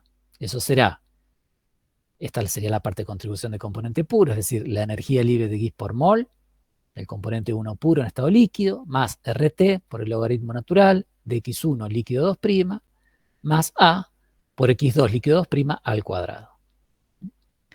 Muy bien, y reemplazo también por las expresiones de potencial químico del componente 2 en cada una de las fases. En la fase líquido prima, será esta forma, y lo igualo al potencial químico del componente 2 en la fase líquido 2', que tendrá esta forma. Muy bien, fíjense ustedes que este término es la energía libre de Gibbs por mol del componente 1 puro en estado líquido. Y este que está acá es la energía libre de Gibbs por mol del componente 1 en estado líquido. Es decir, estos dos términos se simplifican. Y acá lo mismo, pero para el componente 2. También la contribución de componentes puros en estado líquido se simplifica. Entonces a lo que llego es un sistema de dos ecuaciones con los términos que me quedan. Así que los reordeno. Fíjense, este RT, logaritmo natural de X1 líquido 2', lo paso para acá. Saco factor común RT. Combino los logaritmos. Fíjense que me va a quedar, este término me quedaría negativo. Así que combinando los logaritmos sería el logaritmo del cociente, ¿no es cierto? Así que me queda RT por el logaritmo natural del cociente de X1 líquido prima sobre X1 líquido 2'. Ahí combiné esos dos términos. Y este término que está acá de A lo paso para el otro lado restando. Saco factor común A y me va a quedar, fíjense, X2 líquido 2' lo reemplazo por 1 menos X1 líquido 2' al cuadrado. Y ahora pongo el menos de este término que paso restando para el otro lado. Y en vez de poner X2 líquido prima, pongo 1 menos X1 líquido prima al cuadrado. Y esta será simplemente la primera ecuación, simplemente reordenada. Y reordeno la segunda ecuación también, de una manera similar. Me quedará RT por el logaritmo natural de 1 menos X1 líquido prima, dividido 1 menos X1 líquido 2', y eso es igual a A por X1 líquido 2' al cuadrado menos X1 líquido prima al cuadrado. Bueno, y así llegué a un sistema de dos ecuaciones. Estas dos ecuaciones son las que me van a permitir a mí calcular la curva de equilibrio de fases. Esta curva de afuera. La curva de equilibrio de fases o curva binodal. Esa curva. Vamos a ver cómo se calcula. Fíjense ustedes. ¿Cuáles son mis variables, mis incógnitas? Bueno, a priori yo podría desconocer el parámetro A del modelo. Por ejemplo, si ese fuese el caso, entonces esa ya es una variable. Luego, otra variable es la temperatura. Y dos variables más, X1 líquido prima, es decir, la composición de la fase líquido prima, y X1 líquido 2', es decir, la composición de la fase 2'. Entonces, ¿cómo resuelvo este sistema? Bueno, si efectivamente yo no tengo el valor del parámetro A, lo primero que tengo que hacer es calcularlo. ¿Cómo lo calculo? Bueno, para eso necesito datos experimentales. Entonces lo que hago es lo siguiente. Me voy al laboratorio. Este era un trabajo práctico que hace algunos años atrás lo hacíamos en termodinámica también. Voy al laboratorio, medir el equilibrio líquido-líquido experimentalmente. Voy al laboratorio y me preparo una serie de mezclas de distinta composición en todo este rango, ¿ven? Desde 0 hasta 1. Preparo una mezcla a esta composición, una mezcla a esta composición, una mezcla a esta, así y así. Todos esos frasquitos los rotulo. Los hacemos en tubos de ensayo, los rotulo. Ahora tomo un tubo de ensayo, lo llevo en un baño termostático a una temperatura por aquí. ¿Ven? Entonces mi sistema está como una fase sola homogénea, como una mezcla líquida homogénea, ¿no? Como una sola fase líquida.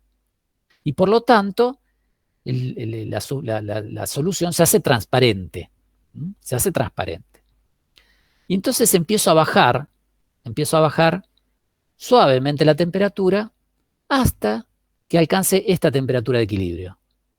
Cuando se alcanza esta temperatura de equilibrio, ahí se me aparece la otra fase, lo que llamo fase emergente, es decir, me aparece esta fase, me aparecen las primeras gotitas de una segunda fase, con esta composición, y ahí mi sistema se pone turbio. ¿Por qué? Y bueno, porque tengo una mezcla de dos fases. ¿Vieron? Una fase va a tener un índice de refracción y la otra fase va a tener un índice de refracción diferente.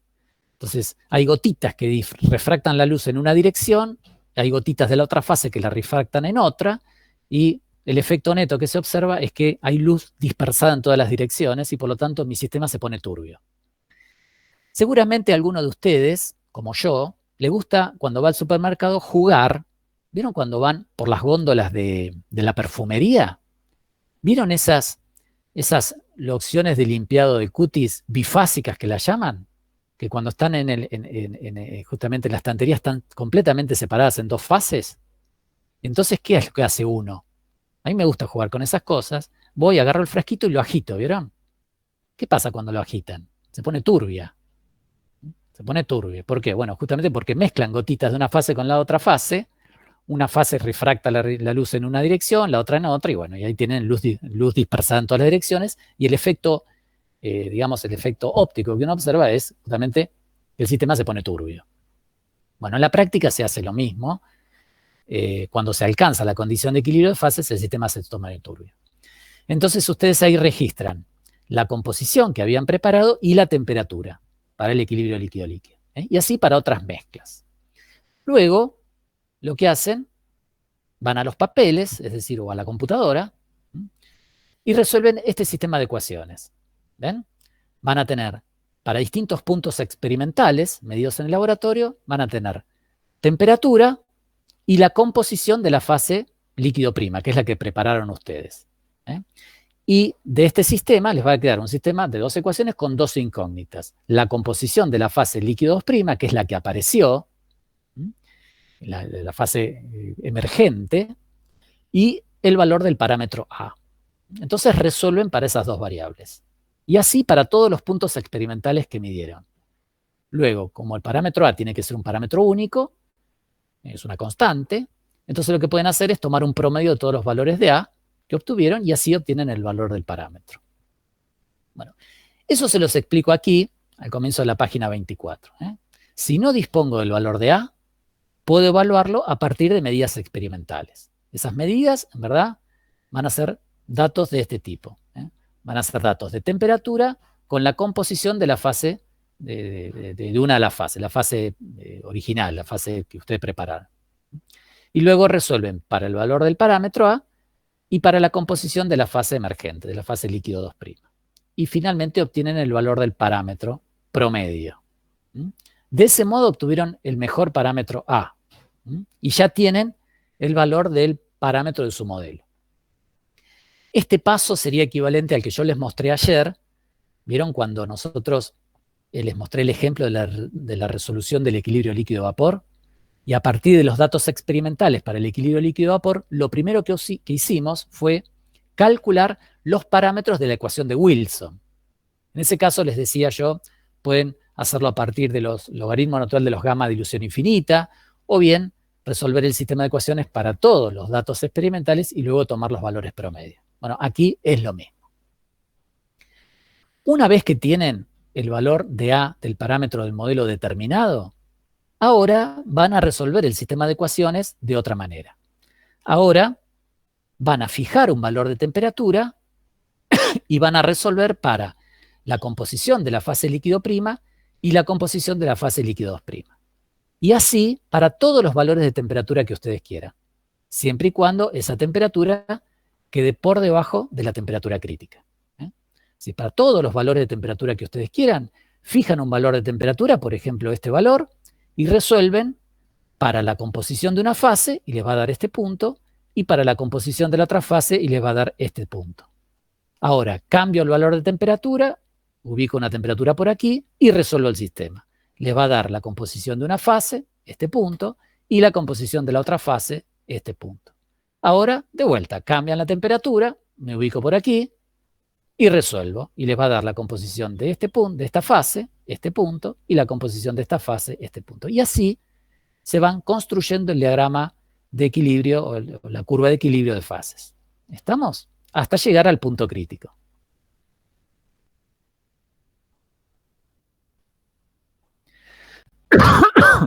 Entonces, con el valor de A, ahora fijo un valor de temperatura y resuelvo para X1 líquido prima y X1 líquido 2 prima. Y repito para distintos valores de temperatura, siempre y cuando esa temperatura quede por debajo de la temperatura crítica, que es donde tengo la región de equilibrio líquido-líquido. Fíjense ustedes que este sistema de dos ecuaciones que tienen que resolver es un sistema de dos ecuaciones no lineales. Por lo tanto, este sistema no tiene solución analítica. Ustedes no pueden despejar una variable y reemplazarla en otra ecuación y resolverla analíticamente. Por eso, este tipo de soluciones se resuelve a través de un given phi en el mercado, por un método numérico. Bueno, en definitiva, por una rutina given phi. Bien. ¿Me siguieron? ¿Alguna pregunta? Profe, yo una consultita. Sí, dale. X2, la composición X2, ¿qué vendría a ser? ¿Está?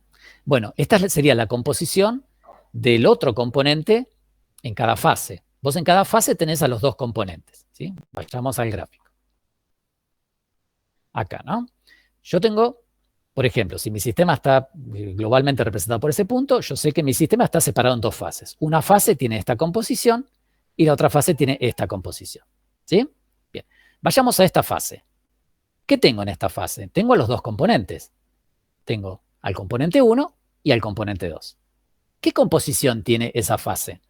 Bueno, en el componente 1 es X1, que es la que yo leo acá. Y en el componente 2 es 1 menos X1. ¿Estamos? Entonces, X2 es 1 menos X1. Si, por ejemplo, esta fase en X1 tiene una composición de X1 igual a 0,2, entonces X2 va a ser 0,8. Claro, ya está. Me estaba mareando porque ya pensé como que en X2, no, me hice mucho materia. Claro, eso, por ejemplo, si tenemos benceno y tolueno, es una cosa así. Claro. Bueno, Y en si otra tenés, por fase ejemplo, tenemos otros dos componentes distintos. No, los mismos dos componentes, Los mismos pero dos, en otra perdón, composición. en otra composición. Claro. A esta fase, por ejemplo, le llamo líquido prima, ¿no? Entonces, aquí Claro. tendría el X1 líquido prima sería 0,2. Y el X2 líquido prima sería 0,8. Claro, Ahora me voy para este lado. Acá, a esta fase la llamo líquido 2 prima, ¿sí? Entonces, el X1 líquido 2' será 0,08, el X1 líquido 2' será 0,8 y el X2 líquido 2' será 0,2, ¿sí? Claro. ¿Estamos? Sí, Vos tenés en las ahí dos fases, me tenés a los dos. organicé. Bueno, tiene que ver con Gracias. la álgebra, es hasta que se familiaricen con la álgebra de las ecuaciones.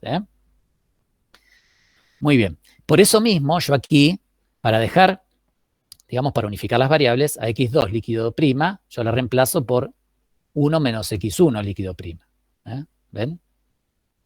Este X2 líquido prima lo reemplazo por 1 menos X1 líquido prima.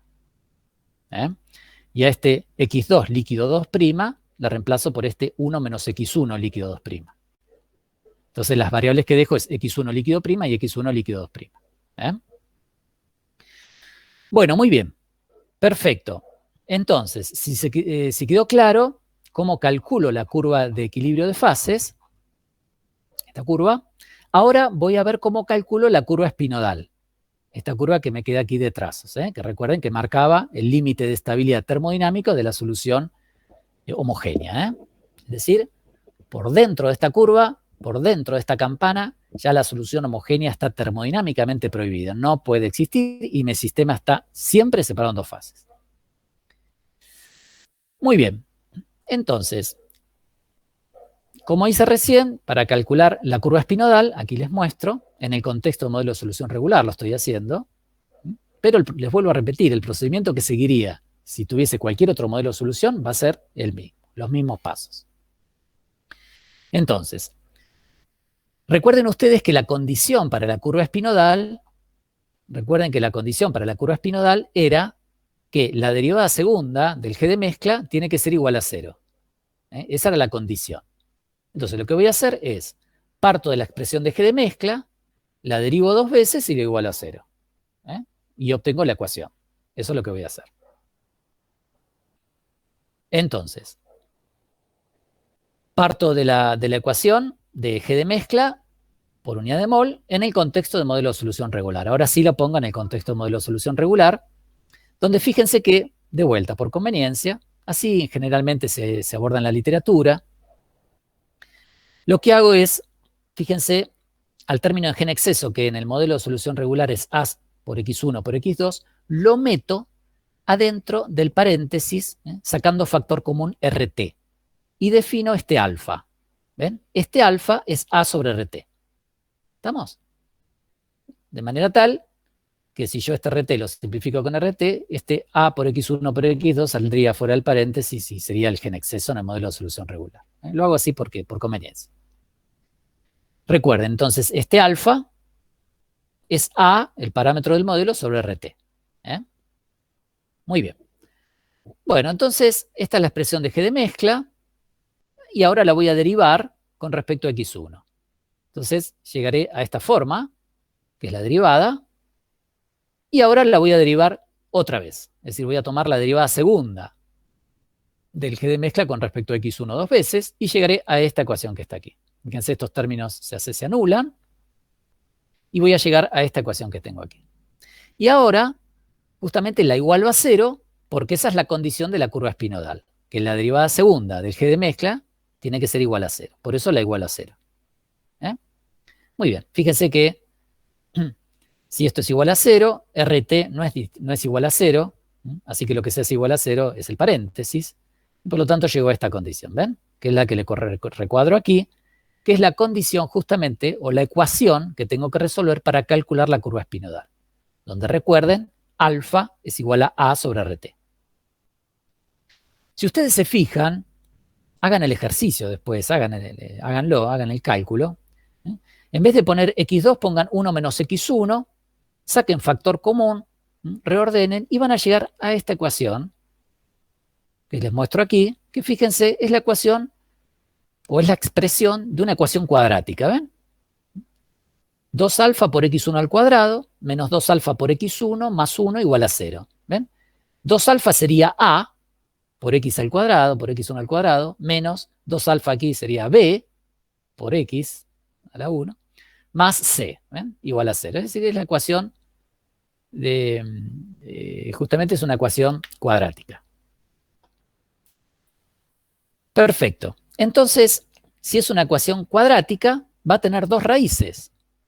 Esas dos raíces, justamente para cada valor de temperatura, fíjense que alfa, dentro de alfa está la temperatura, para cada valor de temperatura yo voy a tener dos raíces. Esas dos raíces van a ser justamente los dos puntos que me marcan la condición espinodal a esa temperatura. Es decir, por ejemplo, a la temperatura 1, esas dos raíces, una va a ser este punto y el otro va a ser este punto. A la temperatura 2, esas dos raíces serán, una será este punto y otra será este punto. Para distintas temperaturas van a tener una colección de puntos que si los conectan, les va a marcar a ustedes esta campana que justamente marca la curva espinodal. Así obtienen la curva espinodal. Muy bien. Y finalmente, para terminar con el tema, lo que quiero calcular, justamente analíticamente, es el punto crítico. Es decir, lo que quiero calcular analíticamente, ¿cuál es la composición a la cual tengo este punto crítico? Y por lo tanto, de este punto crítico podré determinar la temperatura crítica. Bueno, fíjense que el punto crítico forma parte de la curva espinodal. ¿Ven? Forma parte de la curva espinodal y en particular es el máximo de la curva espinodal. Por lo tanto, si es un máximo de la curva espinodal, lo puedo encontrar simplemente tomando la derivada de la curva espinodal e igualándola a 0. ¿Mm? Entonces, esa es la condición justamente del punto crítico. La condición del punto crítico es que la derivada tercera del g de mezcla con respecto a x1 3 veces, a p y t, tiene que ser igual a 0. ¿Mm? Entonces, si yo derivo la curva espinodal, la ecuación de la curva espinodal, recuerden ustedes, la ecuación es esta de la curva espinodal, o esta. Si yo la derivo una vez más, obtengo ahora esta ecuación, esta expresión, y la igualo a 0 para justamente establecer la condición del punto crítico. Y obtengo esta condición que ven acá, que si en vez de poner x2 ponen 1 menos x1 y resuelven para x1, les queda que x1 es igual a 0,5. Es decir, la composición del punto crítico es igual a 0,5. Entonces lo que les dice esta ecuación es que en el modelo de solución regular, el punto crítico siempre va a estar ubicado a una composición de 0,5. ¿Ven? Esto es solo para modelo de solución regular. Y no me sorprende, ¿no es cierto? No me sorprende porque marca de una vez más, pone en evidencia una vez más el carácter simétrico del modelo de solución regular. Ven que esta es una curva perfectamente centrada en 0,5. Por lo tanto, el punto crítico está en 0,5. Para otro modelo de solución, el punto crítico podrá estar ubicado a otro valor de composición. Entonces, si en algún momento ustedes se cruzan con una campana que no es simétrica, eso es un indicio que el comportamiento de esa mezcla no se puede representar a través de modelo de solución regular y lo tendrán que representar a través de otro modelo de solución.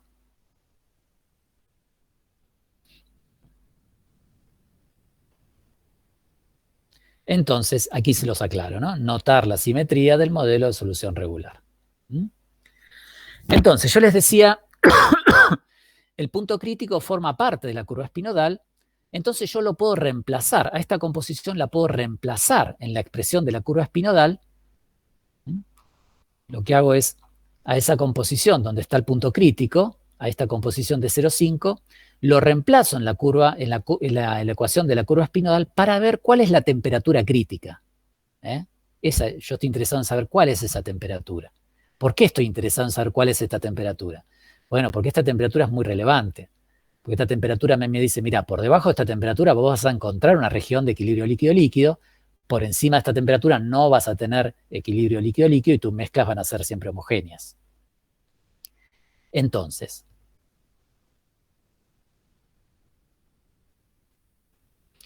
ya que el punto crítico forma parte de la curva espinodal, lo reemplazo en la ecuación de la curva espinodal. Recuerden, la ecuación de la curva espinodal es esta. Entonces voy a reemplazar acá en x1 por el x1 crítico y en x2 por el x2 del punto crítico, es decir, 0,5 y 0,5.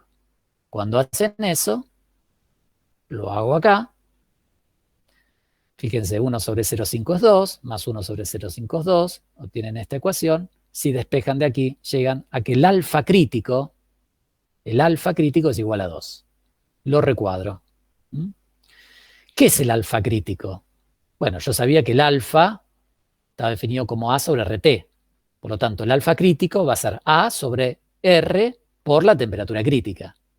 ¿Sí? Sería el alfa correspondiente a la temperatura crítica. Entonces, el alfa crítico es A sobre RT crítica. Y de ahí despejo ET crítica. Entonces me queda que la T crítica va a ser igual a A sobre 2 por R. Y esta expresión yo la recuadro porque es muy importante. Es muy importante. ¿Por qué? Y bueno, por lo que les decía recién.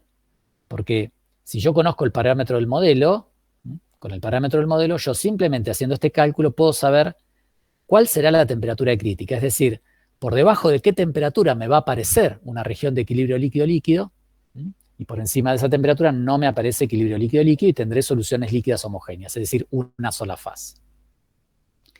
Entonces, en conclusión, si la temperatura de mi sistema es mayor que la temperatura crítica, es decir, si estoy a una temperatura por encima de la temperatura crítica, estoy por acá, entonces Entonces, bueno, si estoy a una temperatura mayor que la temperatura crítica, o bien, lo que es totalmente equivalente, fíjense, si estoy a una temperatura mayor que la temperatura crítica, estaré a un alfa menor que el alfa crítico, porque son inversamente proporcionales. Entonces, si estoy a una temperatura mayor que la T crítica, o bien, o lo que es equivalente, estoy a un valor de alfa menor que el alfa crítico, que es 2, es decir, si mi alfa es menor que 2, entonces la solución es homogénea. Eso lo puedo asegurar. Si por el contrario la temperatura es menor que la temperatura crítica, si la temperatura es menor que la temperatura crítica y estoy por aquí,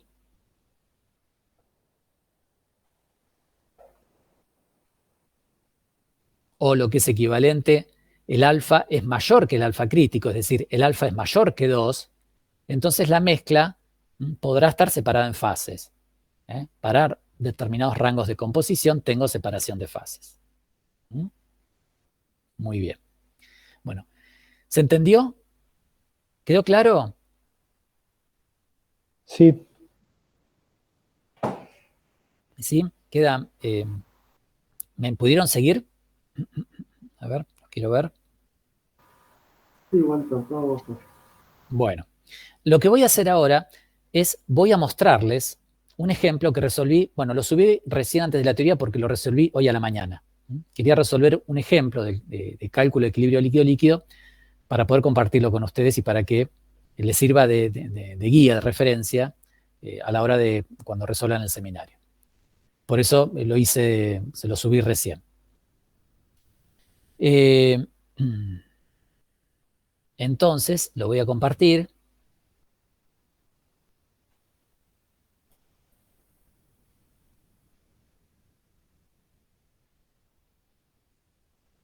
Bien.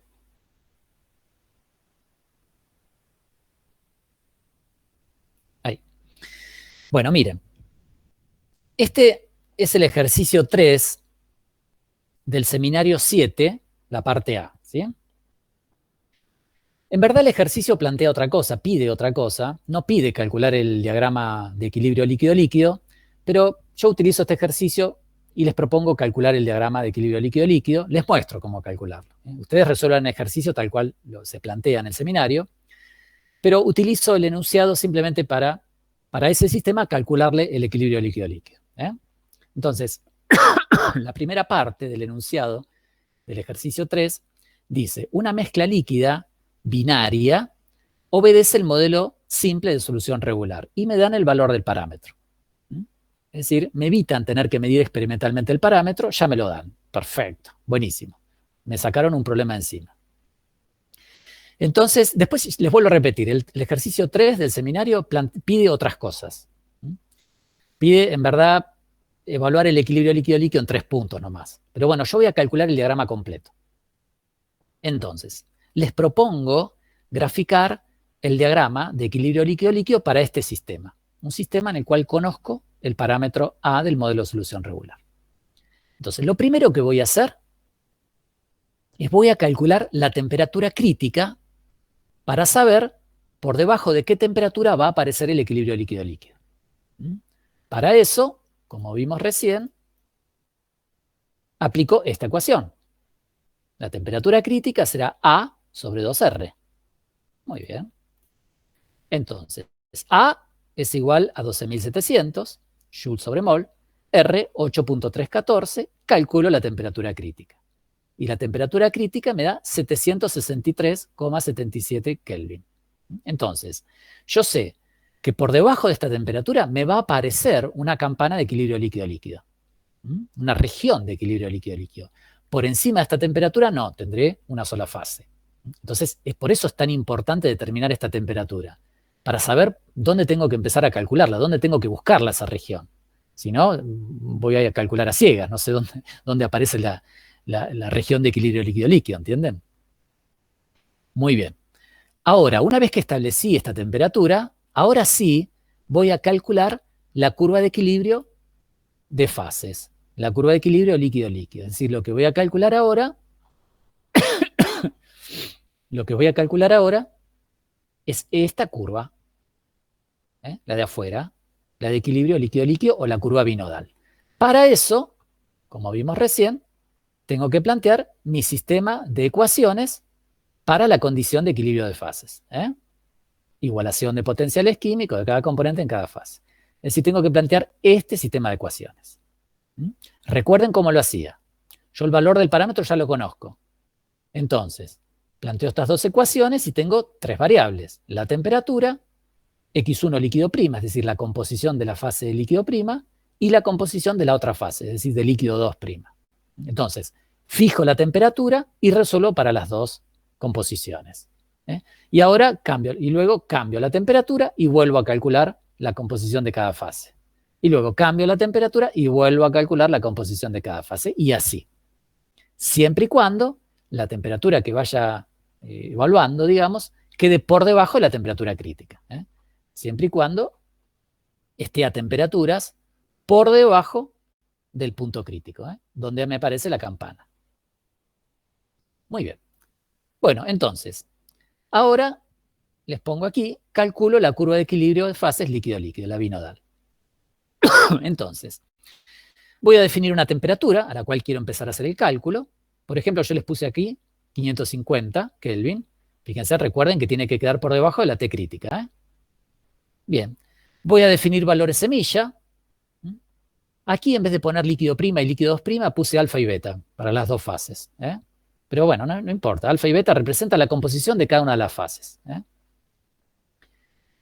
Bien, entonces planteo mi sistema de ecuaciones. Este sistema que les mostré aquí. Este sistema que les mostré aquí, ahora lo planteo aquí. En un given, fine.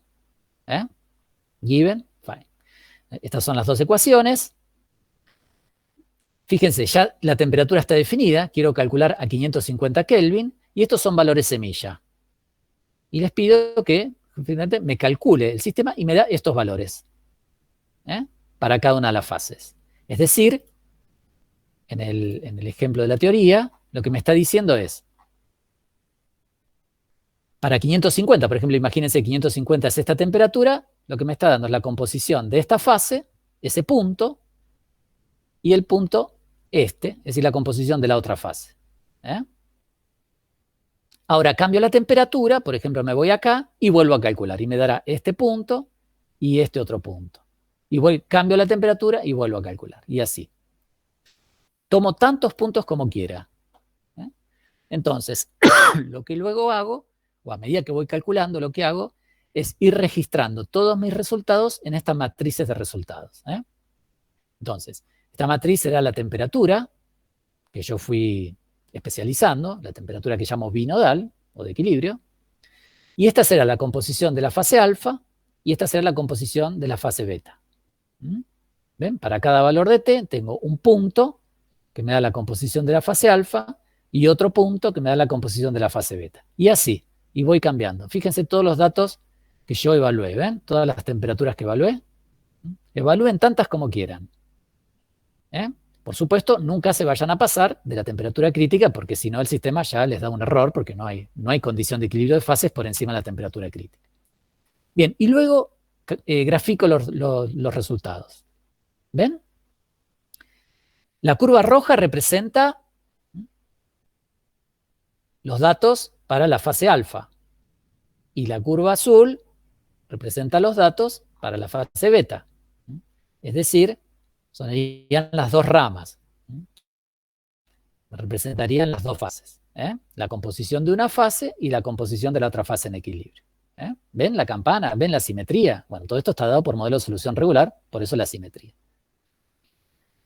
Muy bien, ahora lo que voy a hacer es voy a calcular la curva espinodal. Para eso, para calcular la curva espinodal, lo que tengo que introducir es la ecuación de la curva espinodal.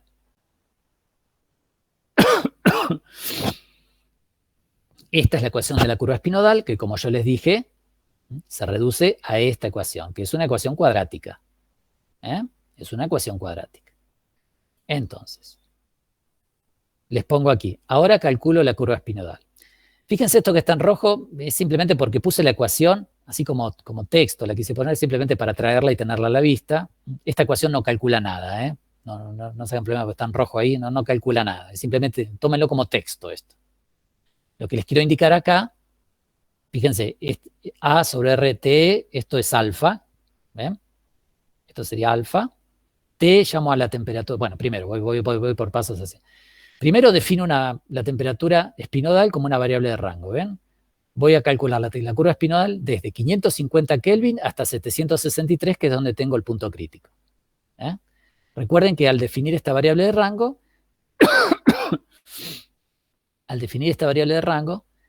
a T la definí desde 550, una matriz desde 550 hasta 763, cada un grado. Entonces, esta matriz será 550, 551, 552, así hasta 763. Bien, entonces ahí definí la temperatura de la curva espinodal. Les vuelvo aquí. Esta era la ecuación de la curva espinodal, ¿ven? La que tenía en la teoría aquí. Esa ecuación, ¿ven? 2 alfa por x1 cuadrado. 2, esto es alfa, A sobre RT, que es la T esta que estoy definiendo aquí, por x1 cuadrado. Bueno, esta es la ecuación de la curva espinodal. Y como les digo aquí, es una ecuación cuadrática. Esto será A por x cuadrado, esto será B por x y esto será C.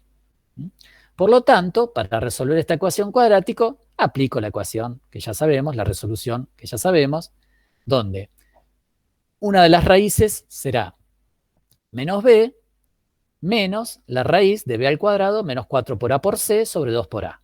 Y la otra raíz será menos b más la raíz de b al cuadrado menos 4 por a por c sobre 2 por a.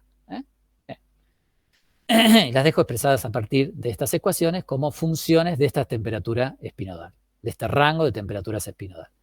¿Sí? Simplemente aprieto el botón y me da todos los resultados, ¿ven? Todos los resultados. Fíjense que cuando la raíz que resta aquí será una de las ramas de la curva espinodal y la raíz que suma será la otra rama de la curva espinodal. Cuando los grafico, ¿ven? Obtengo el diagrama de equilibrio líquido-líquido completo. ¿Ven? Tengo aquí afuera, tengo líquido homogéneo, una sola fase. Aquí adentro de la región espinodal, de la curva espinodal, tengo dos fases líquidas. Necesariamente siempre van a tener dos fases líquidas. Y estas partes, ¿qué querían decir estas partes? Está en estado metaestable. Tengo soluciones. Muy bien, es decir, puedo tener soluciones homogéneas. No están termodinámicamente prohibidas las soluciones homogéneas, pero son metaestables. Cualquier perturbación separan al sistema en dos fases líquidas, cuyas composiciones las voy a leer a esa temperatura sobre las dos ramas de la curva de equilibrio de fases, de la curva binodal. Bueno, muy bien. Este ejemplo se lo subí hoy al campus para que lo tengan a la vista y cuando resuelvan el ejercicio 3, ya les digo, el ejercicio 3 les pide solamente evaluar, creo que son 3 puntos. De todos estos que yo evalué aquí, reevaluar 3 puntos. Muy bien, fíjense otra cosa interesante y con esto termino. Fíjense que ya tienen el parámetro A del modelo. Lamentablemente creo que el ejercicio no les da las presiones de saturación, ni siquiera la identidad de los componentes. El ejercicio es completamente genérico, dice una mezcla de dos componentes, no dice cuáles son. Pero si ustedes supiesen cuáles son, entonces podrían, por ejemplo, representar el equilibrio líquido-vapor a priori, para ver qué predice el modelo de solución regular para el equilibrio líquido-vapor. Con ese mismo parámetro A de modelo, utilizan los gamma que les da el modelo de solución regular y podrían resolver el equilibrio líquido-vapor. Bueno, en este caso no lo pueden hacer porque justamente les digo, no tienen la identidad de las sustancias, en este caso. Pero podrían hacerlo si lo tuviesen. Bueno, muy bien. ¿Quedó claro? ¿Alguna pregunta? ¿Alguna duda?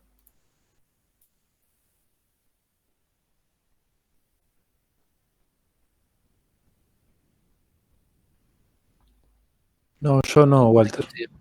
Aquí estoy de vuelta. Bueno, Bernabé, ¿quedó más o menos claro? ¿Todos quedó claro? Sí, profe. ¿Sí? Bueno, esto hay que ejercitarlo, lógicamente. Yo se los he contado. Hay que ejercitarlo un poquito en el seminario, pero digamos, ya van a ver que con un par de ejercicios que hagan, esto queda bastante bien. Bastante claro. Los procedimientos de cálculo son relativamente sencillos en todos los casos. Bueno, muy bien. Entonces me despido. Los vuelvo a ver el martes. Les deseo buen fin de semana. Bueno, gracias, igualmente. Chao, profe, muchas gracias. Buen fin.